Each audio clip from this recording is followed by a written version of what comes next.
tu as voulu regarder la suivante, tu as eu bien raison. Parce que maintenant, je vais t'expliquer deux, trois petites choses. Alors, on a dit oui, donc plafond, éventuellement, donc conseilleur, pas payeur, mais surtout mur, ok? Partout les murs hein, dans la pièce, ok? Maintenant, je vais t'expliquer quel type de plaque. Il s'agit des types de plaques Hydro H1. Alors là, c'est un truc super important. Toi, tu n'y as jamais fait gaffe. C'est normal, on ne te l'a jamais expliqué. Bon, bah moi non plus, d'accord? Je l'ai découvert il y a quelques temps déjà, quand je faisais des petites recherches sur les produits que j'utilisais. H1, ça veut dire quoi? Eh bien en fait, il y a trois catégories de plaques hydro. H1, H2 et H3. Mais toi, dans le cadre de ton assurance, on ne te remboursera que si tu as mis du type H1.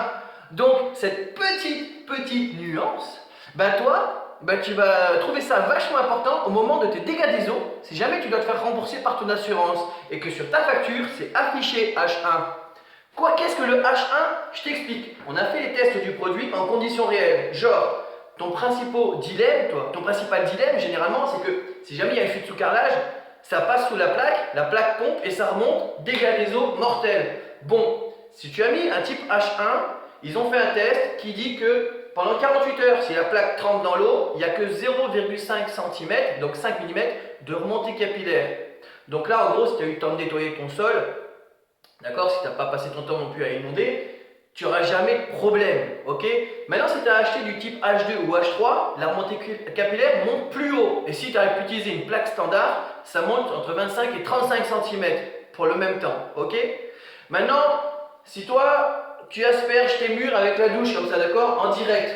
Bon, ben là, ils ont fait le test où ils ont immergé la plaque complètement pendant 2 heures et ils ont vu combien pompait la plaque. Et en gros, elle pompait 5% de son propre poids. Une plaque de 10 kg faisait au final genre 10,5 kg. Sauf que les H2 et H3, elles faisaient beaucoup plus. C'est-à-dire qu'elles pompaient 10% ou 25% et voire 30% pour une plaque standard. Ok? Donc, on te valide que le H1, c'est-à-dire celui qui pompe que le minimum. Au cas où tu as une exposition la douche qui balance de l'eau sur ton mur direct. Ok? Ensuite, on t'a fait une exposition à la vapeur d'eau. C'est-à-dire, en gros, bah, toi, quand tu prends ta douche, ça fait de la buée, c'est-à-dire ça fait de la vapeur d'eau partout. N'oubliez pas la petite nuance, mur et plafond ou pas? Vapeur d'eau partout, les gars. Plafond et mur. Bon, bah là, le type H1 ne pompe que 0,016 grammes au centimètre carré, c'est-à-dire quasi ridicule, ok? Mais une plaque standard, elle pompe beaucoup plus. Ok, donc là, tu sais que tu mets du hydro. Maintenant, tu sais aussi que tu mets du H1 parce que ton assurance, elle ne te remboursera pas si tu n'as pas la facture avec marqué H1 dessus qui valide le fait que tu as utilisé des bonnes plaques. Pourquoi qu'est-ce que je te dis ça? Parce que toi, tu vas chez Leroy Merlin et puis tu vas acheter tes plaques hydro pour faire ta maison. Tu te dis, ouais, ben moi j'ai besoin de sous parce que j'en ai plus et donc je vais acheter un produit moins cher. Ah, mais c'est marqué hydro, c'est tout ce qu'il faut. Eh ben non, le hydro c'est tout ce qu'il faut. Non, tu vas chez Leroy Merlin par exemple, il y a marqué H2 et H1. Donc toi, pour acheter moins cher, tu as vu juste hydro et tu as acheté le type H2. Tu es super content, tu as ta facture, tu as même ça à ton assurance plus tard parce que tu as un dégât des eaux quelconque. Ils te demandent de justifier le produit que tu as mis au mur. Eh ben, t'es pas dans la panade, toi. Tu te rends compte que c'est H2, mais tu ne savais pas. Et ton assurance te dit ça. Oh, ben mince alors. Encore un truc qu'on t'avait jamais dit. Donc, toi, t'achètes le type H1. Ça va coûter quoi, en gros? 50 centimes de plus du mètre carré. Donc, au moins, je vais te faire encore des économies.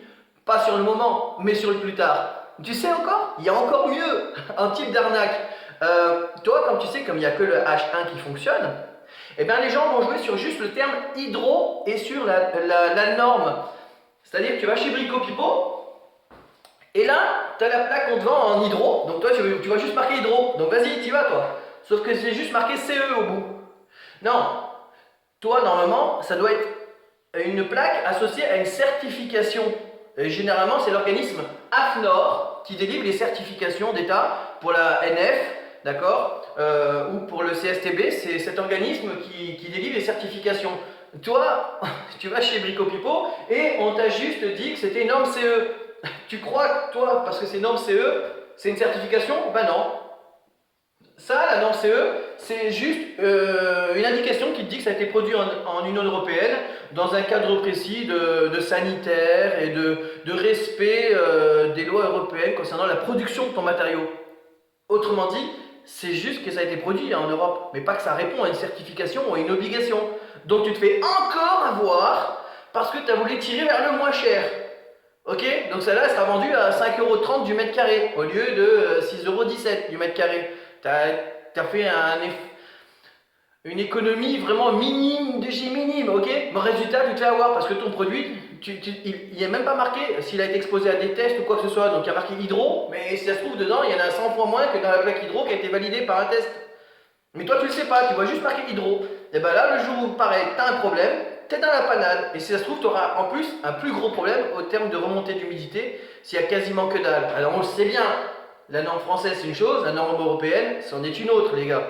Donc, toi, tu veux te protéger, tu fais ce qu'il faut. Donc tu cherches Placo, hydro, après la marque que tu veux. Hein. C'est aussi bien du Placo Marine de chez Placo que du Prégi